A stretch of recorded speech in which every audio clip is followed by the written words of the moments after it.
முட்டாள்தனமும் புத்திசாலித்தனமும். ஒரு பெரிய காட்டில் ராஜா என்ற ஒரு சிங்கம் இருந்தது.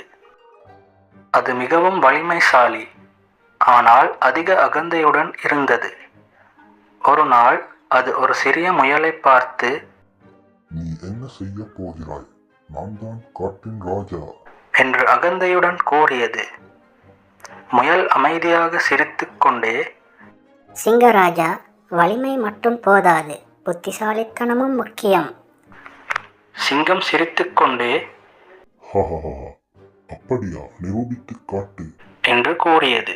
முயல் ஒரு பெரிய கிணற்றை காட்டி, இந்த கிணற்றில் என்னுடைய சகோதர முயல் இருக்கிறது. அதையும் நீ ஜெயிக்க முடிந்தால் நீயே நிஜமான ராஜா என்று கூறியது. சிங்கம் கிணற்றை பார்த்தது.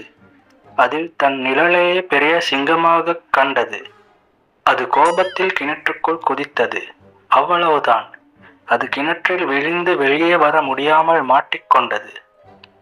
முயல் சிரித்துக்கொண்டே கூறியது, இப்போது புரிகிறதா? முட்டாள்தனம் வெல்லாது, புத்திசாலித்தனமே வெல்லும். அதன் பிறகு காட்டு விலங்குகள் முயலை புத்திசாலி ராஜாவாக பாராட்டினார்கள். எம்முடைய சேனலில் இது போன்ற சிறுகதைகளை மேலும் பார்வையிட எம்முடைய சேனலை சப்ஸ்கிரைப் செய்து பக்கத்தில் உள்ள பெல் ஐக்கனையும் கிளிக் செய்து வையுங்கள் குழந்தைகளே.